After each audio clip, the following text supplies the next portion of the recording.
দেখো বন্ধুরা, আজকে মাছের মাথা দিয়ে মুগ ডাল রান্না হবে। তো মাছের মাথাটা নুন ঝাল দিয়েছি, এবারে মাখাচ্ছি। দেখো মাখানো হয়ে গেছে। তো কড়ার মধ্যে তেল দিয়ে দিয়েছি অলরেডি। তো দেখো কড়ার মধ্যে তেল দিয়েছি। তো এবার মাছের মাথাটা দিচ্ছি। দেখো মাথাগুলো দিয়ে দিয়েছি। তো মাথাটা ভাজছে, মাথা ভাজা হয়ে গেলে তারপর কী করবো দেখো। তো বন্ধুরা দেখো মাছের মাথা ভাজা হয়ে গেছে। তো মাছের মাথাটা তুলে নিচ্ছি, তুলে নেওয়া যাক। দেখো মাছের মাথা ভাজা হয়ে গেছে, তুলে নিয়েছি। মুগ ডাল, তো মুগ ডালটা ধোয়া যাক। কমপ্লিট, দেখতে পাচ্ছ। তো বন্ধুরা মুগ ডাল মাছের মাথার মধ্যে যেগুলো দেবো তো কাটা হয়ে গেছে। টমেটো, ধনেপাতা, কাঁচা লঙ্কা, পেঁয়াজ। তো দেখো গ্যাসের মধ্যে আরেকটা কড়া দিয়েছি। তো কড়াটা গরম হয়ে গেছে, কড়ার মধ্যে মুগ ডাল ঢালবো, একটু মুগ ডালটা ভেজে নেব। দেখো কড়ার মধ্যে মুগ ডাল দিচ্ছি, কড়ার মধ্যে মুগ ডাল দিয়ে দিয়েছি, একটু ভেজে নিচ্ছি। চলো ভেজে নেওয়া যাক। না ভেজেও করা যায়, তো ভেজে করলে আরও ভালো লাগবে খেতে। তো দেখতেই পাচ্ছ ভাজা হয়ে গেছে। তো চলো ঢেলে নেওয়া যাক। ভাজা হয়ে গেছে, ঢেলে নিয়েছি। তো ফের গ্যাসের মধ্যে কড়া দিয়েছি। দেখো তেল দিচ্ছি আগে। তেল গরম হয়ে গেছে, পেঁয়াজ দিচ্ছি।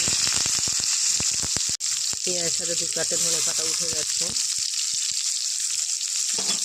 তো নাড়া যাক, পেঁয়াজটা লাল হোক। তো পেঁয়াজ ভাজতে ভাজতে লাল হয়ে গেছে, এর মধ্যে মুগ ডাল দেওয়া যাক।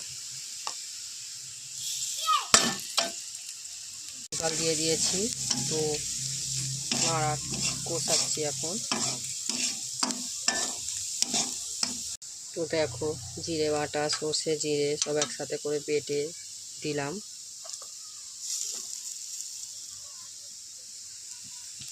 আদা বাটাও দিয়ে দিলাম, দিয়ে নাড়ছি। একটু তেজপাতাও দিলাম, তো তেজপাতা দিলে আরও ভালো লাগবে খেতে। তো দেখো পরিমাণ মতো হলুদ দিচ্ছি।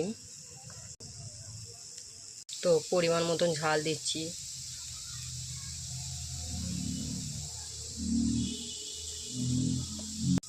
ঝাল হলুদ সব দিয়ে একটু মশলা দিয়ে নাড়ছি। তো কড়াতে লেগে যাচ্ছে, তো পানি দিলাম, টমেটো দিয়ে দিলাম। তো দেখো সব মশলা দিয়ে কষাচ্ছি। তো এখন নুন দেবো না, যেহেতু ডাল নুন দিলে সিদ্ধ হবে না, সকলে লাস্টে নুন দেবো। তো দেখো বন্ধুরা কষানো হয়ে গেছে, কষানো কমপ্লিট। পরিমাণ মতো পানি দিচ্ছি, কেন যেহেতু ডালটা সিদ্ধ হবে, মাছের মাথা দেওয়া হবে, সেই হিসেবে পানি দেওয়া হয়ে গেছে। চাপা দিয়ে দিলাম। মাছের মাথা মুগ ডাল হয়ে এসেছে।